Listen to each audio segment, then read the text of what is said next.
Hello everyone, how is it going? Welcome back to the Rideshare Hub. My name is Dylan and thank you so much for coming by today. So today's video is a pretty gnarly one. This is a big news story that I did want to share with you guys really quick. Uber and Lyft, are they gaming the system? You know, the whole contract versus employee system. Is Uber and Lyft allowed to? I mean, the government is really stepping in now, so I'm gonna get into the video. But before I do, if you drive for Uber and Lyft and you've watched any of my videos, if you have enjoyed any of my videos, all I ask you guys, please do this one simple favor for me, is give this video a thumbs up. Please, I know it just takes, you know, one click, 1 second for you, hardly anything for you, but it helps me a ton. And you know, I don't want you to buy anything, you know, you don't need to pay for my course or anything, just give the video a thumbs up and it helps me a lot. All right, so now let's get into the video, into the topic of the video, sorry, excuse me. Yeah, so NBC just launched this new article, Gaming the System, Uber and Lyft Face a Driver Reckoning. For Uber and Lyft drivers, among others, the law would mean a bevy of legal rights and protections, including better pay, benefits, and the ability to unionize. So, if you guys didn't know, you know, Uber and Lyft drivers, we operate under 1099. You know, I have to file my own taxes at the end of the year. I mean, you do even if you're on a W-2, but you pay your tax. You know, I mean, none of the taxes are taken out. We are considered independent contractors. No benefits. You know, like health insurance or, you know, dental, anything like that. And then we have no boss really, like we have no set schedule. But I guess the government is pretty much saying, like, trying to come up with, you know, now that Uber and Lyft has become so big. At first, Uber and Lyft started as a way for people to make extra money and for people to get around, but now that's so popular, so many people are doing it full time, and it's like drivers are starting to complain. So it's almost like this push-pull thing where, you know, now it pushed out and it was like a great way to make money, but now people are pulling back to say that we want rights. I personally don't want to be an employee. If Uber and Lyft changed to include people as an employee, I would quit. I don't want a boss. I don't want a set schedule that I have to work every week. Nor do I mean, the benefits obviously would be great, but yeah, I don't want Uber to, you know, say, all right, Dylan, you know, Monday through Friday, you're driving 4 a.m. to 10 a.m. Or 4 a.m. to noon, and you're driving in this area, and then, you know, whatever. I like having a flexible schedule, so I don't know why. I guess, I don't know, maybe it's more of a governmental thing that people need to have employee benefits. I mean, our whole healthcare system is set up in a really weird way where if we're sick, we need to go to the doctor, we need like these benefits that go through our work, which like in most countries it's just free and it's paid through taxes. But okay, so I'm gonna get into this. Yeah, as you can see here, this is in San Francisco. California lawmakers on Wednesday, so today is Tuesday, so that was about a week ago, took their first major step towards settling the debate about whether Uber and Lyft drivers are employees or contractors.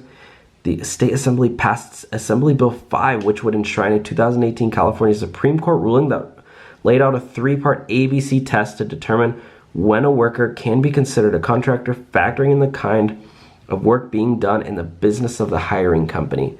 The 2018 case, first brought more than a decade ago by a driver for a parcel and document delivery company, was initially celebrated by labor activists who believed it would establish blah, blah, blah, blah, blah, blah. They're just gaming the system. This is the really important part, said Assembly member Lorena. Okay, she just was, a Democrat who wrote the bill, which will now need to pass the state Senate and gain approval. So, yeah, so the bill, yeah, the state assembly passed this. I'm gonna open up this Assembly Bill number 5.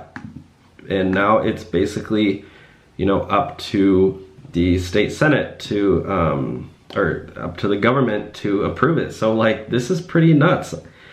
Yeah, this is like huge news. This is the bill here, or yeah.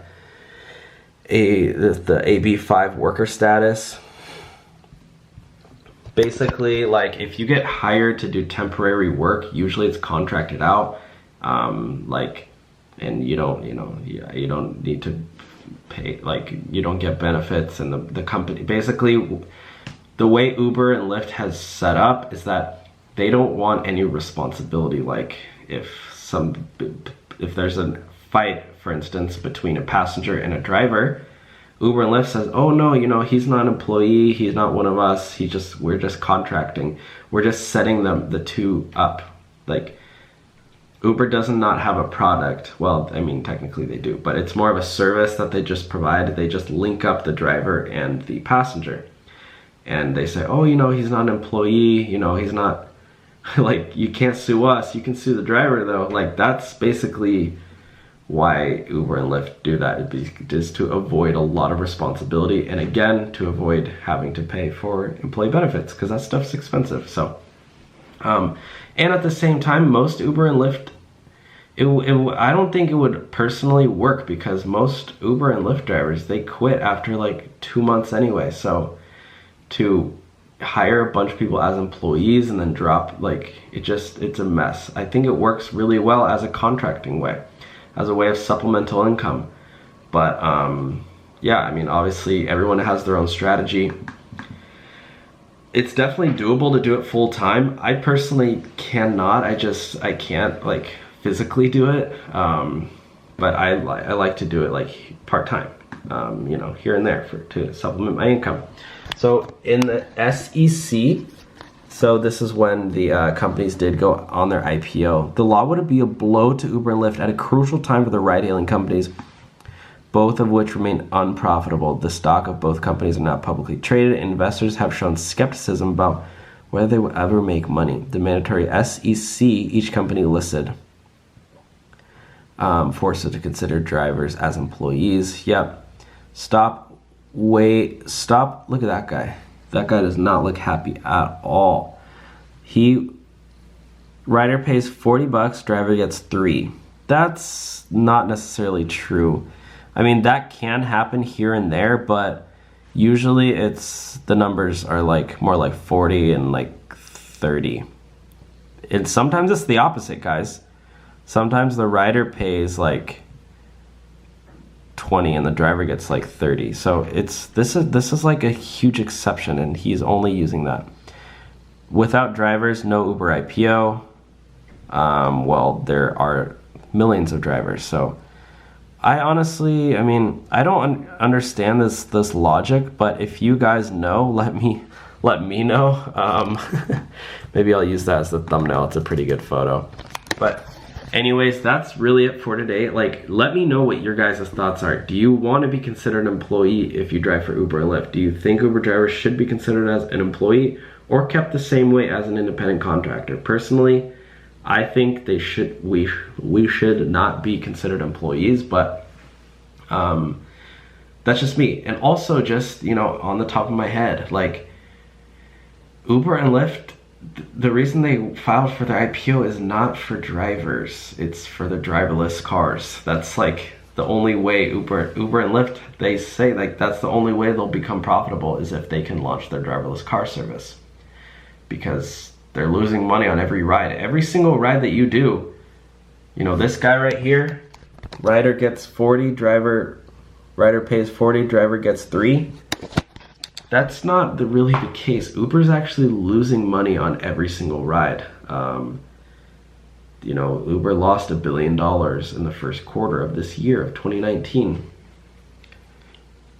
Uber said in their SEC filing for their IPO that drivers will be even less satisfied in the future. So, yeah, and people, I mean, their whole, it's such a weird time that we're in for this all. It's like growing so big, yet this whole driver, like, I don't know if you guys realize it, but there are millions, billions of dollars spent on driverless cars. There's a lot of money going into that. And that really is the future. It's coming, whether or not you like it. Maybe you will never take one in your life. I mean, there will still be options to, drive, but it's pretty soon there will be cars on the road without drivers in them. That's just, you know, a fact. I mean, not a fact, I guess, because, you know, it's not true, whatever. It's coming, that's what I'm saying. So the whole like employee, this is not gonna last forever anyway, but I mean, yeah, maybe for the next, you know, 1 or 2 years, Uber and Lyft drivers are becoming employees. I will quit at that point because I'm, you know, like I said, I'm not gonna sign up for a week shift driving in an area that I don't want to drive. Like, it's just not me, but maybe you guys want to do that. Let me know your thoughts. All right, thank you guys so much for watching. Make sure, again, to please leave a thumbs up. It does help me a ton. It allows me to make more videos like this one. Otherwise, I get no views and it's just not worth it for me. So please leave a thumbs up so I can keep doing these videos. Anyways, thank you guys for watching. Subscribe if you want to get notified whenever I post a video, and I will see you all next time. All right, bye guys.